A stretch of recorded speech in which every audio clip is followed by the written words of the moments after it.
Hey, I'm Davey, and if this is your first time watching the channel, this is my 2011 LX570, also known as a 200 series Land Cruiser, the Lexus variant. So, as you can tell by looking at this truck, it's not really babied.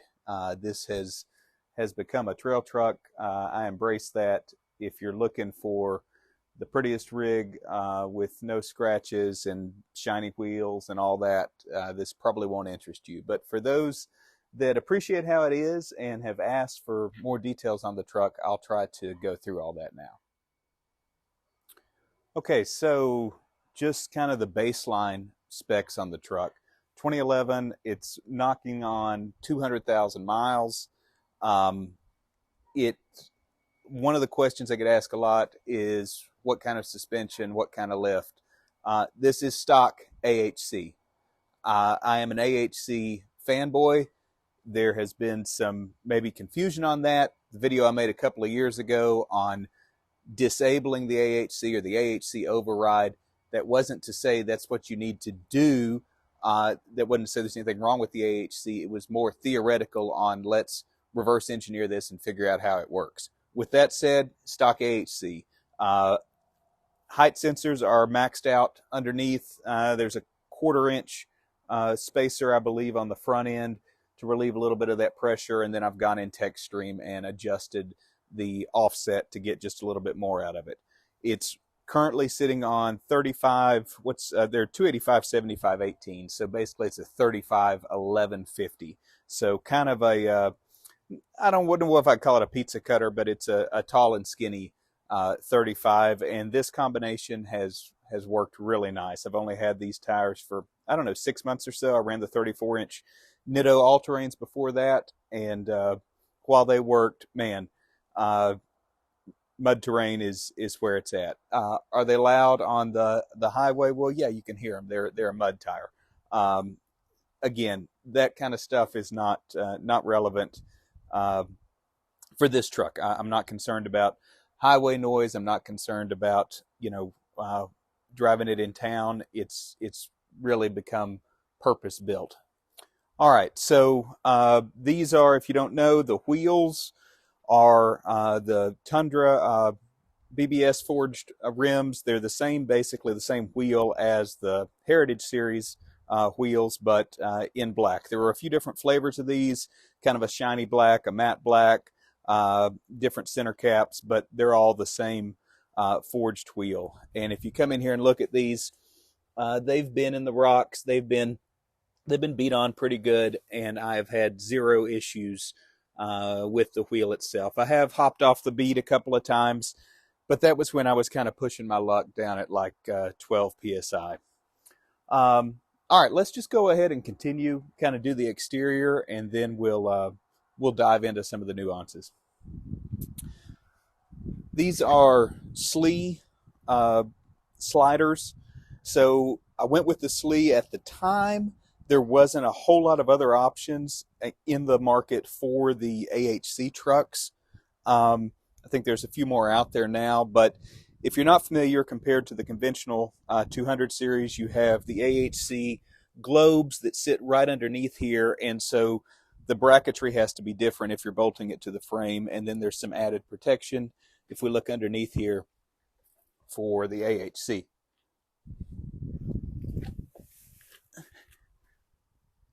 And you can see these have been beat on pretty good. I'll talk about the rest of the protection underneath later, but they have done their job. If anybody questions these, yeah, there's a good shot. So those AHC guards have gotten a little bit bent, but the sliders themselves have been great. All right, moving on around. Up top, we've got the Rhino rack, obviously. High lift. Got some extra lights up here I'll talk about in a little bit. We'll talk about lights. Let's move on around to the rear bumper. So this is also SLE, and here's the story on this rear bumper. At the time that I bought the bumper, I did not want a swing out. I was still carrying a 34-inch spare tire underneath, and I just didn't want a swing out. I didn't want to deal with it. Slee was one of the few that made one without a swing out, and this is also aluminum. I'm a big fan of steel for everything underneath, but on the bumpers themselves on this truck, I'm fine saving weight and running the aluminum. As you can see, I mean, it's taken its share of beatings, but it's performed really well. Now, so that brings us to, why is there a swing out on here now? Well, when I went to the 35 from the 34, it would not fit underneath. It is just not physically going to happen. You can massage some things, and I've done that to fit the 34, but a true 35 is not going underneath in the factory spare tire spot. So that warranted the Wilco swing out, which I was a little bit apprehensive about, but this has worked really well. If you come around this side, you can see that it just bolts into the factory receiver hitch there, the 2-inch receiver hitch. The Wilco goes into your factory receiver hitch. Then it's got a bolt that comes in from behind. It's got some shims in there, which is their kind of anti-rattle, anti-movement setup, and it has worked really, really well. I've come down on this hard multiple times now, and I haven't even had to tighten it again. I mean, it just has not moved.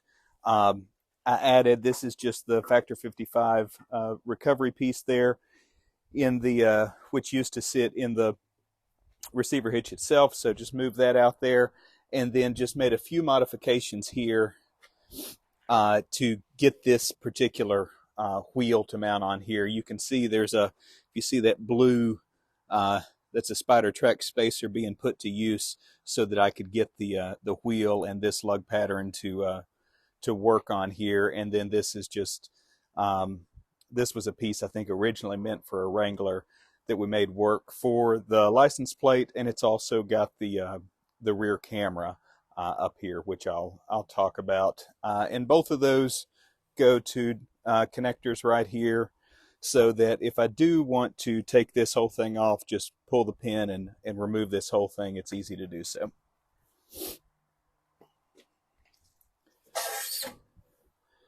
Also in the back, we've got the backup lights. These are, I don't know what model rigid lights those were. They were larger, and I cut them down and made the brackets that those sit in, because this whole, from the factory, you've got a reflector here, and when you do any kind of aftermarket bumper, you end up cutting that reflector, so you've kind of got a void there unless you're mounting a swing out in there. So in this case, these have worked out really well, and happy with those.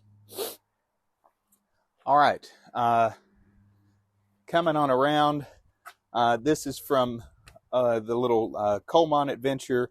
There's video on that over on the Overland Weekly channel if you want to hear that story. And we'll move on around. This is a little souvenir from Trail 26 at Windrock. Just slipped off a wet rock there. And on around to the front end, which you probably recognize as a Descent. This has worked out just really nice. So this is the Descent. It comes 3 pieces, modular design. So you've got the 2 wings and then the center section there.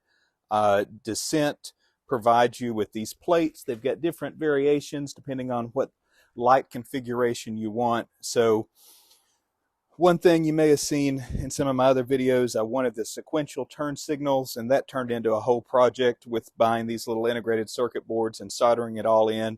And it works great, and it's really cool. But about a week after I went to all that trouble, Descent started selling that same package, plug and play, basically off the shelf. So if you want the sequential turn signals, you don't have to do it the hard way like I did now. Got the rigid lights in there. This is an Amazon special, as is the big bar up there. For as little as I use those, I mean, they're kind of just filling the space there. I can't warrant put $1,000 on a light bar. There's a uh, come up 12,500 pound winch behind there with the Factor 55 goodies up front. And when we look under the hood, we'll talk more about how that's wired up. All right.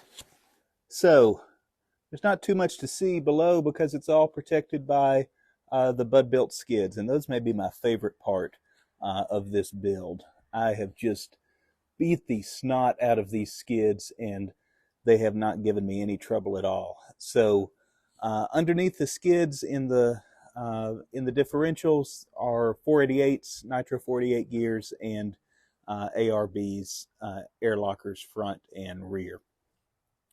You may notice, if you look closely, there's a skid plate on that side under the lower control arm there, and there's not one on this side. That's because these are the Ragu fabrication Tundra arms. I guess this is a good time to mention that this truck is Tundra swapped, meaning that it has the upper and lower control arms and CV shafts from a Tundra, essentially making it 1.5 inches wider, kind of a poor boy mid-travel kit for one of these, and also has Tundra calipers and rotors as well. But yeah, back to these skid plates on the lower control arms, and there's argument to be made whether it warrants having skid plates on a lower control arm as beefy as these are, and I understand that. But point of the story is these came with some really, really crappy hardware, and I'd had one set shear off before, and I don't know why, but like an idiot, I reinstalled it with the same hardware, and somewhere along the trail in a big mud hole, I'm assuming it's buried. It sheared off again, and I didn't find it, or I didn't notice it until sometime later. So that's what happened to that. I do have a set of the Victory 4x4 skids to replace these because Ragu doesn't even make these skids anymore, and we'll see how those work out. Okay, so one thing to note, like a lot of trucks that you see, particularly Toyotas with these kind of bumpers, these plastic clips have given way here. This bumper's been hit. And there's an argument to be made whether you should leave more gap between the plastic that you cut and the new bumper. But nonetheless, my solution for that was just some of these little cheap Amazon clips to hold that in place. So it does the job. We tested it out, and no more zip ties, no more plastic facade giving way there.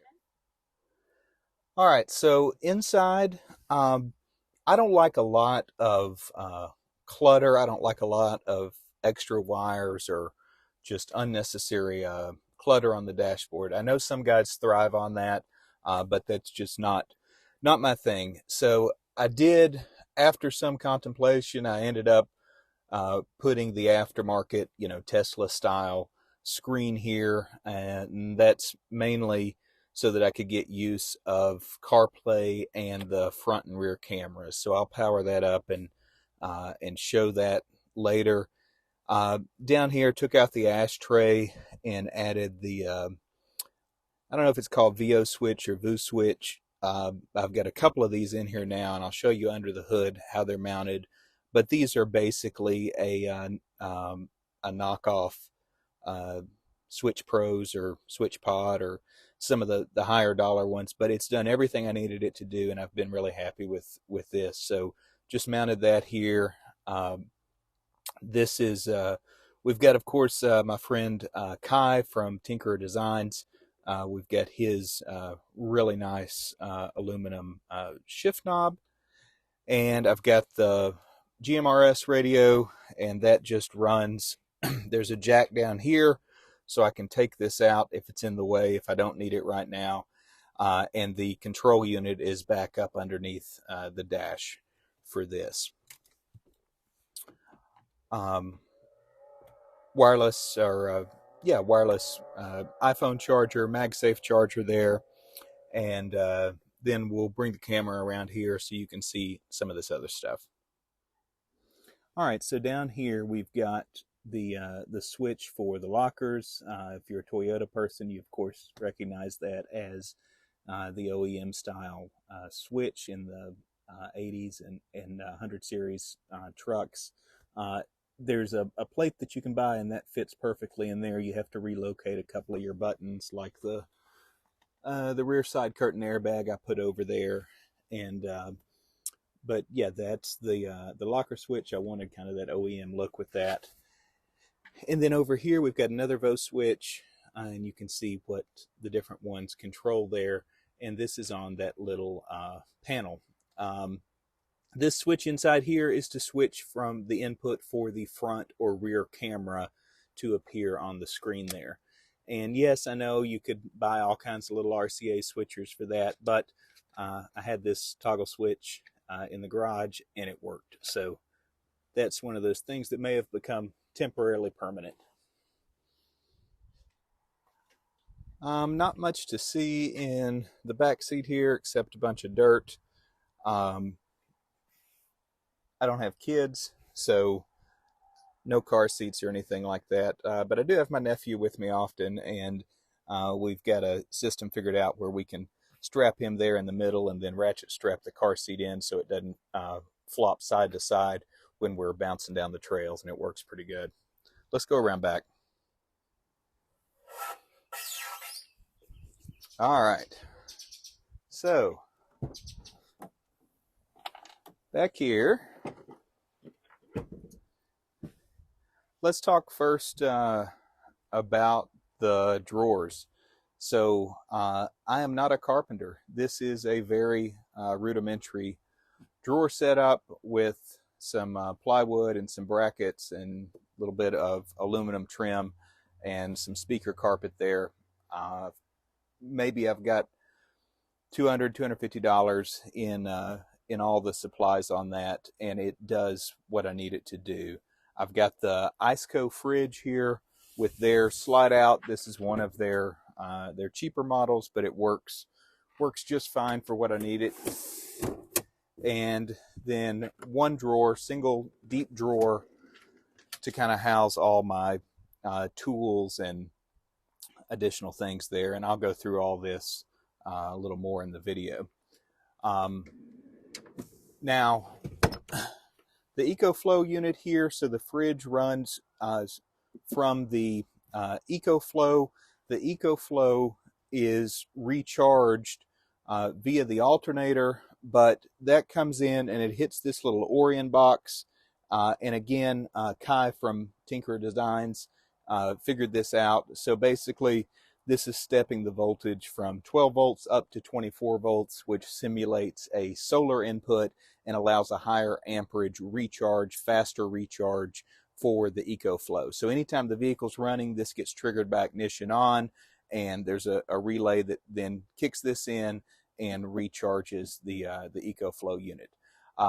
It's worked fine for me for what I need it for. I'm not really doing any multi-day things where you don't have shore power, or it's running for hours on end. I don't have anything with that much of a load on it that I carry. There is a DeWalt charger.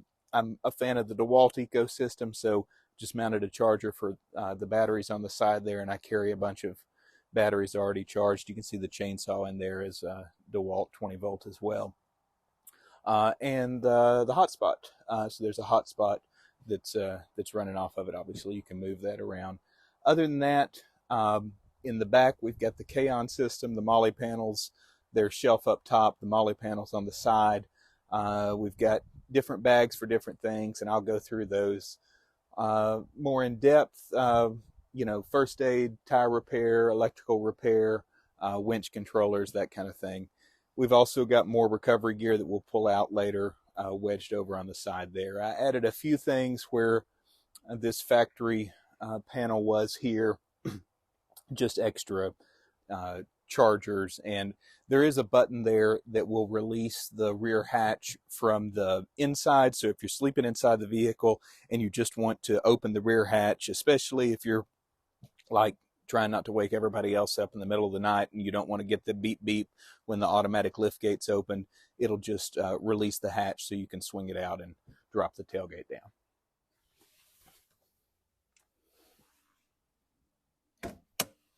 All right, so we'll take a look under the hood. One thing I forgot to mention before we dive under there, you can see the little dash cam behind the rear view mirror. That's like the Garmin Mini something or other, but that little thing has worked flawlessly, and you don't even notice it's there. It's so small. It's hardwired in. It knows when you're parked. It knows when you're moving. It just works great. It's got like a 256 gig card in it, so you can have a couple of months of storage on there. All right, under the hood. So we'll start over here. Obviously, everything's nice and dirty. I did pressure wash this truck yesterday, but it hasn't been actually cleaned. ARB twin compressor for the lockers. Here's your little manifold back here for the lockers, and then the solenoids, obviously. There's also a line. You'll notice this yellow line. This hose runs down to the front to this little connector right here, just making it easy to plug in and inflate tires with the Moreflate there. I've got this the battery with the sleeve mount. This I can't ever remember this this battery model. It's an Odyssey, but I don't remember which model, but it's the larger one that you can fit here. The sleeve mount makes that really easy, and then the sleeve terminals as well. I know they're pricey, I get it, but man, they're really nice. Really happy with the quality on all of the sleeve stuff, but particularly on these terminals. This circuit breaker is for the EcoFlow, the recharging that we were talking about earlier on the EcoFlow. Then down here you can see the winch down inside there, and the winch wiring. So there is a big solenoid right here, and that solenoid is what turns the hot wire to the winch on and off. So I didn't like the idea. I know a lot of people just run the winch straight to the battery, and that's probably fine, but I don't like the idea of having a hot wire up here all the time, a big heavy gauge hot wire, especially if you were to be in an accident or what have you. So the only thing that stays hot constantly is this little 4-inch line right here, and then when you trigger the winch, which gets triggered by the VO switch, that hits this solenoid and sends power to the winch itself. Not a whole lot else to see in here. This is this camera may look a little different if you're familiar with the OEM ones. This is the aftermarket one that I just made a little mount to fit in there and work with that screen, the Tesla style screen. Coming on around here, these are the two VO switches. Let me show you inside this. So there's two of them here because I ran out of space on the first one. And that's how those work. Just looks like that. And I've just got them double stacked with Velcro on top of each other, and that has worked just fine. There's some other connectors running through that firewall grommet there for the stuff coming from up top. GMRS antenna and lights up there, that kind of thing. All right, let's take a look up top. Okay, so up top, like I said, this is just a cheap Amazon light bar. It's got, I use these brackets from Steady. They're an Australian manufacturer. They're also the same ones that make these brackets that put the little rock lights in the side there. There's two of those on each side that are they work real nice. You don't hardly even notice they're there. There's also a light strip that you won't notice that's underneath there that we'll get some shots of later. Up top, this is for the GoPro. If you saw on Instagram, had the little issue with the wiring for that, but that's where the front-facing GoPro normally sits. There's also a rear mount that you may see back there, and wiring 12 volts for the GoPro there, or actually not 12 volts, it's a USB-C that comes out there, so 5 volts. And then the Pelican box, GMRS antenna, couple of Max Trax boards. You know, traction boards, there's various opinions. I've used these successfully one time in kind of a bridging application. They worked really well for that. Could I have used stacked some rocks or done something else?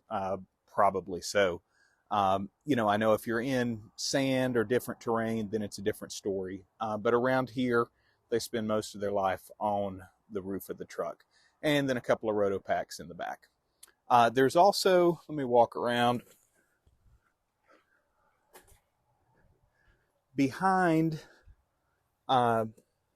here, behind this factory panel where you have your first aid kit, is the WeBoost cellular amplifier, and this is the antenna for that. It's on a hinge. I don't know if I can do this with one hand. All right, let me try this again now. So that's how that works for the WeBoost. My thoughts on the WeBoost, I think, are like most folks. If you've got some signal, yes, it can help you get a little bit more. I look at it as getting enough to, you know, send out a text or whatever you need to do. I'm not trying to use it to stream 5G video in the middle of the woods.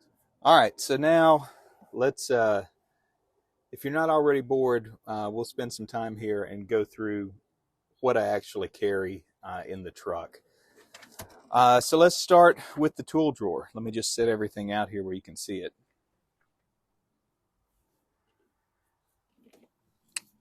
All right, so like I said, fan of the DeWalt stuff. So first, all the DeWalt family, and I'll talk about why we have each thing. Obviously, the impact is pretty self-explanatory. I keep the 22 on there because that's what you use most with the lug nuts. Drill driver, a light, angle grinder, and I carry extra disc and everything for that, obviously. And then an oscillating tool. A lot of people say, why the oscillating tool? If you get anybody that gets plastic boogered up, whether it's mud flaps or plastic trim or that kind of thing, this is just a real easy, clean way to buzz that off. So, all right, sockets, impact sockets, hammers, jack. This is that's all self-explanatory. This is a little adapter for the jack to make the bottle jack fit onto the frame easier. All right, this is kind of the main tool bag, just sockets, wrenches, ratchets, all your basic hand tools. There's some extra fuses. There's thermometer, OBD2 scanner, and I do carry a tech stream cable in my laptop and all that kind of thing. But one thing when you're packing tools and recovery gear, you've always got to think about other people on the trail, not just what you might need for your particular vehicle. So like the same with fuses, I've just got a variety of fuses and sizes and all that kind of thing. Extra wire, there's punches in there, alignment tools, just basic hand tools. Pry bars, breaker bars, again, adapters, extensions for the impact, that kind of thing. Carry some drill bits. All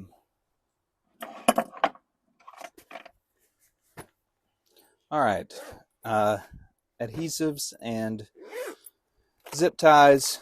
You know, there's just a bunch of different JB Weld, gaffer's tape, zip ties, all that kind of stuff. Stays in there. We've got extra cutoff wheels, grinding wheels, cutoff wheels. I don't have to take those out. I've seen those before. This is my jump pack. Always make sure this is charged up. These things are, if you don't have one of these NOCO packs, they're just great. Works really, really well. Keep that in there. Then, like I said, just DeWalt batteries, the ones that are already charged, stay there. This is extra pulleys and recovery rings. I've got more. We'll talk about recovery gear. There's a distribution block up top, but keep these in the bag back here. And then the one that surprises some people is an alternator. Why do I carry an alternator? I also carry a starter. I'll show you that. I don't want to have to change this on the trail. That would be a nightmare. But you might have to change one when you get back to camp. And this way I'm not going into town and trying to find one from the parts store. I picked these up off eBay. They're really cheap, off of wrecked Tundras that had like 20,000 miles on it. All right, the Morphlate, I'm sure you guys have all seen one of those. Let's see what else we've got back here. This is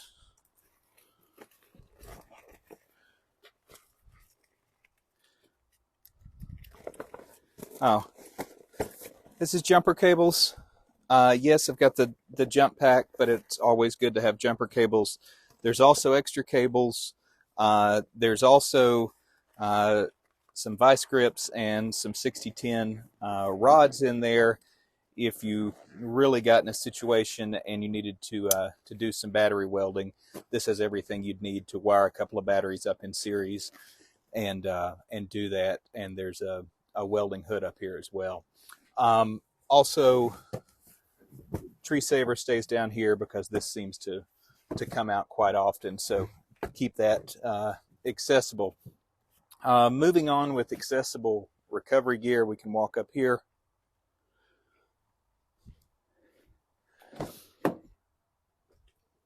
Obviously, soft shackles sit here. There's also a pair of gloves and a soft shackle in each door, driver and passenger side, because that seems to be stuff that rather than have to go drag crap out of the back and find it, you want it where you can grab it. Okay, so in the back, behind the cabinets, behind the seats, we've got this soft-sided cooler, which serves as a cheap fluids bag. I'm not going to drag it out, but every kind of fluid you can imagine in there. We've got down here in the IKEA bag is a spare axle shaft, CV shaft, and then this is the spare rear drive shaft. Do I need to carry a spare rear drive shaft? Probably not. I bought this. One, it was cheap, and it's cheap insurance, and I kind of bought it after Lee had his little adventure breaking the rear shaft. But after talking to Lee and kind of examining that failure, it wasn't the shaft itself that failed. It was because of some clearance issues and what the drive shaft hit. So with that said, I don't think anybody has actually broken a 200 series shaft yet just by the shaft itself failing. But that's back here. We'll jump in a couple of these little bags and show you what I keep in there. All right, so here's the 3 bags that ride on the MOLLE panels, and then there's the first aid kit there as well. So electrical bag. This has got, let's see, and some of this is a repeat where I've got stuff in kind of that main tool bag as well. But fuses, butt connectors, heat shrink, all that good stuff. Electrical tape, wiring harness tape, obviously a voltmeter, voltage tester. There's some more zip ties in there, a lighter for heat shrink, that kind of thing, and some alligator clips. Sometimes those come in handy. This one up.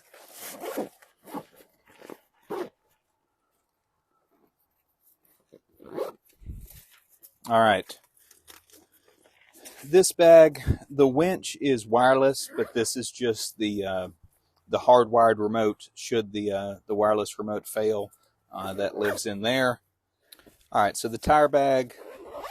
This is all probably obvious, but tire repair stuff. I've got plugs and patches, and some of this is again redundant to the hand tools bag. I've got this glue tread. I haven't personally had to use this yet, but I have seen these used, and they have worked really, really well for the sidewall repair. Then just a spare deflator in here and some emergency valve stems. Up top is just lightweight stuff. Obviously, you can see the maps there. There's also spare handheld GMRS radios. There's a bag of all kinds and sizes of ratchet straps and like ponchos and rain gear, extra clothes, that kind of thing. All right, so we'll go up top and look in the box there. In the glove box, I've got just the wireless winch remote, and the one other thing that always stays in the glove box now, well, that's doggy bags, but aside from that is a 39 millimeter 12-point socket. If you're carrying a spare CV and you're not carrying one of these sockets, you're going to be in a world of hurt. All right, so let's go up top and I'll show you what I keep in the box.